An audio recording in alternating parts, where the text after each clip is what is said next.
Hola amigos, bienvenidos a mi espacio. Soy David Parcerisa.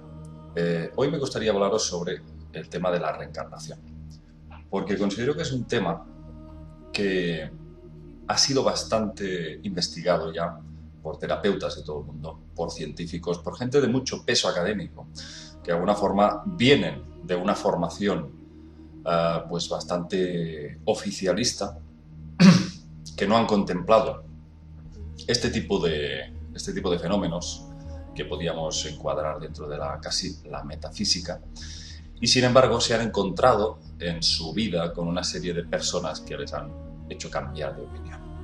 Y me estoy refiriendo concretamente al hecho de que un psicólogo, por ejemplo, eh, conoce en su consulta a un paciente que presenta una serie de problemas, de traumas, y al someterlo a una regresión hipnótica o a una sofronización, que es un poco más suave, la persona es plenamente consciente de todo lo que relata y de todo lo que revive, se llega a una vida anterior, se llega a una existencia en la que la persona recuerda detalles muy concretos, vivencias absolutamente tangibles para la percepción de esa persona.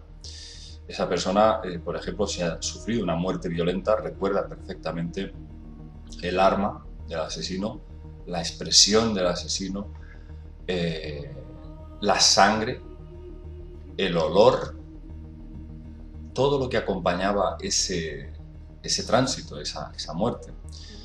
Entonces, muchas veces se dan datos muy precisos, se dan localizaciones, fechas, nombres, y ahí es cuando el investigador, en este caso el psicólogo, que está estudiando ese caso, pues empieza a convencerse de que realmente ahí no se está hablando de una realidad subjetiva, sino una realidad totalmente coherente. Hay muchos terapeutas que, digamos, se quedan ahí, no quieren dar el paso de llegar a aceptar esta posibilidad de que realmente la reencarnación exista, pero sin embargo reconocen una cosa que para mí es muy meritoria, y es que se dan cuenta de que la terapia de la regresión es sumamente beneficiosa y terapéutica para la persona.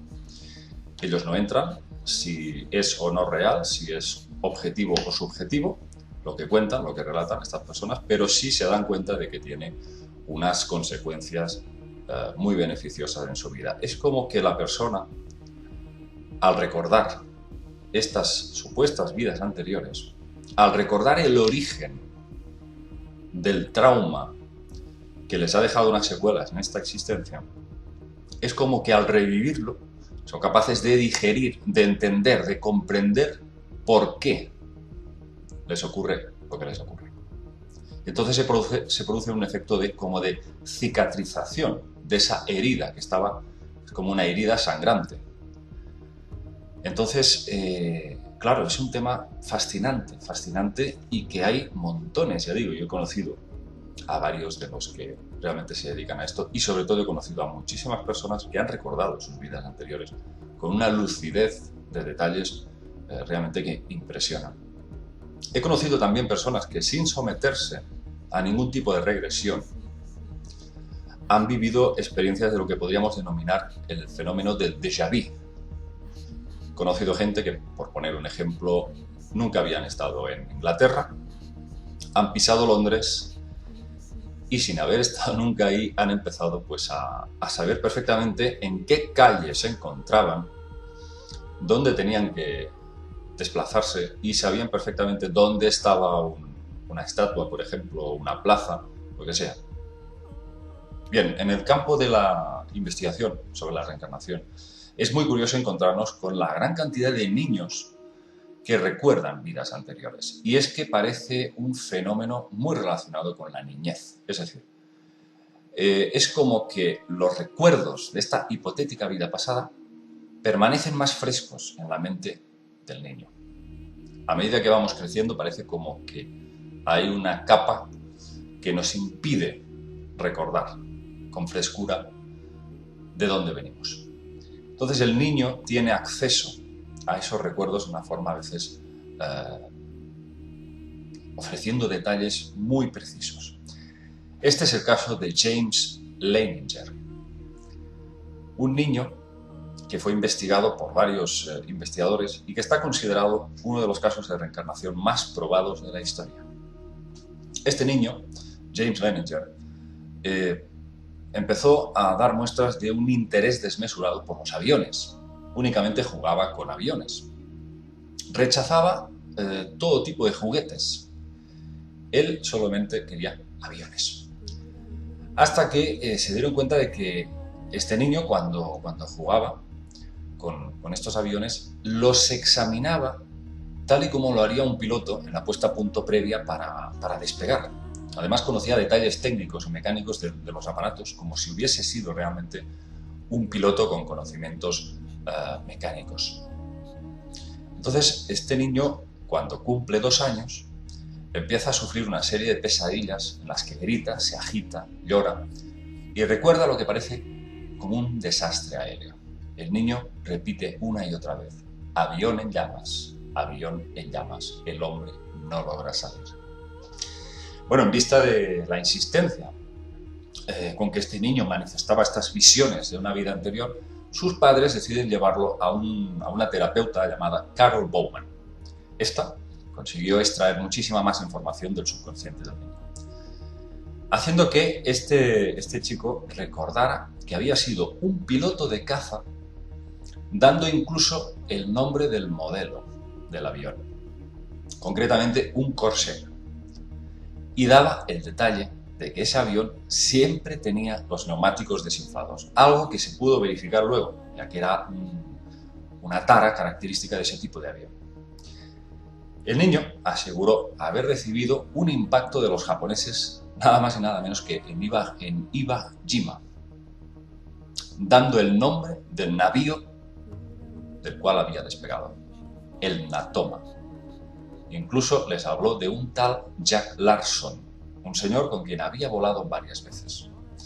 Bueno, con todos estos datos, con todos estos detalles, el padre de James empieza a movilizarse, empieza a indagar a ver si puede descubrir algo más allá. Lo primero que descubre es que el navío Natoma existió realmente, se trataba del Bahía Natoma, un pequeño portaaviones del Pacífico. Y ese tal Jack Larson también existía y vivía en Arkansas. Teniendo en cuenta que el niño decía que en su otra vida se llamaba James III, su padre finalmente descubrió que efectivamente el único piloto de la escuadra abatido en Iwo Jima se llamaba James M. Huston Jr. y tenía 21 años cuando falleció, concretamente el 3 de marzo de 1945. Ahí, en ese punto, fue cuando su padre empezó a creer que realmente su hijo había sido la reencarnación de Huston y que de alguna forma había regresado para terminar algo que había quedado incompleto.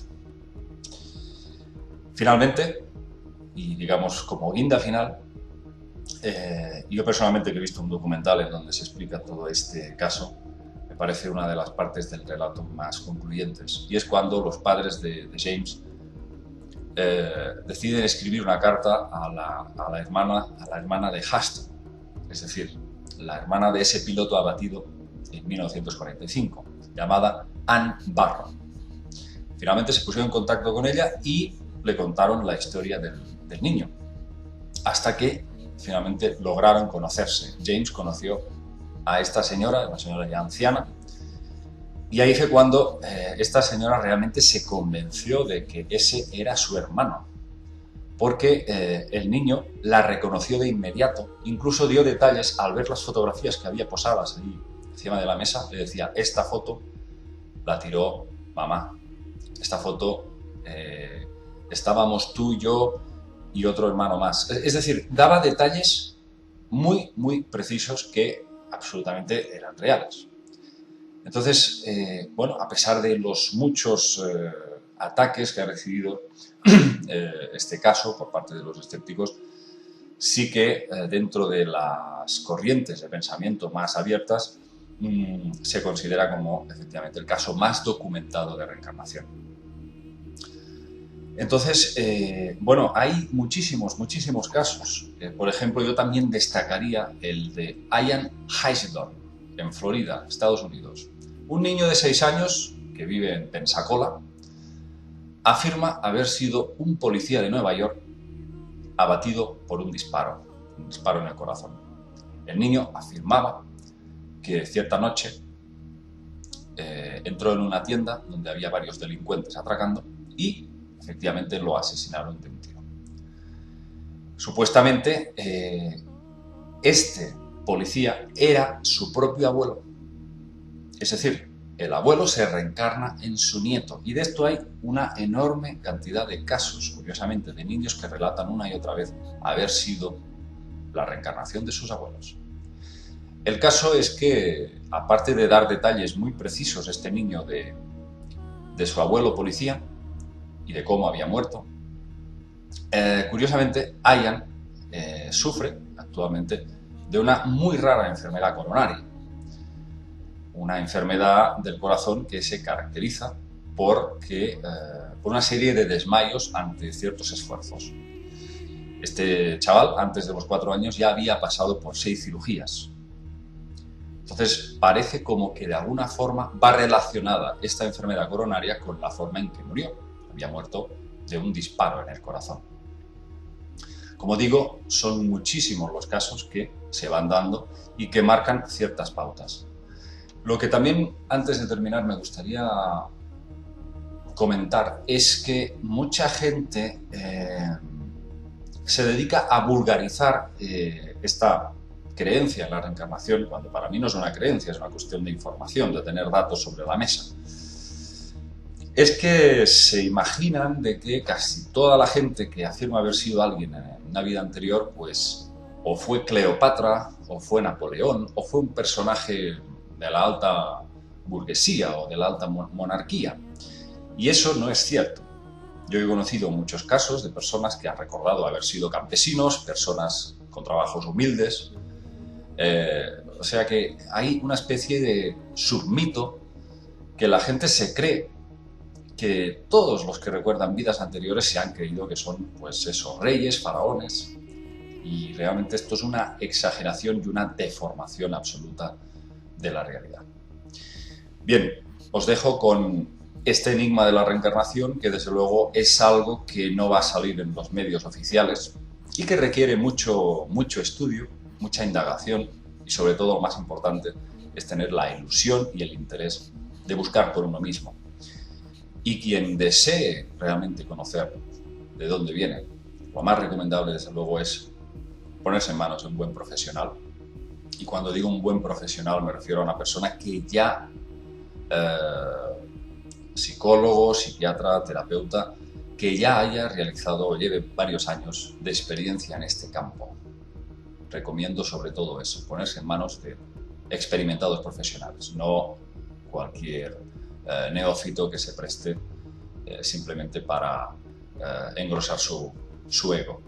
Es un tema serio, es ponerse en manos de una persona que te va a conducir hacia, digamos, pues, los aspectos más profundos de tu ser. Eso no es un juego, es algo muy serio y realmente te juegas mucho. Pero yo lo recomiendo a todo el mundo porque pienso que realmente es terapéutico, funciona. Más allá de lo que luego podamos nosotros considerar si es real o no, y si existe o no la reencarnación. Recordar esas existencias que están ahí, que suelen surgir casi siempre, tiene un efecto muy beneficioso en nuestras vidas. Nos vemos, amigos.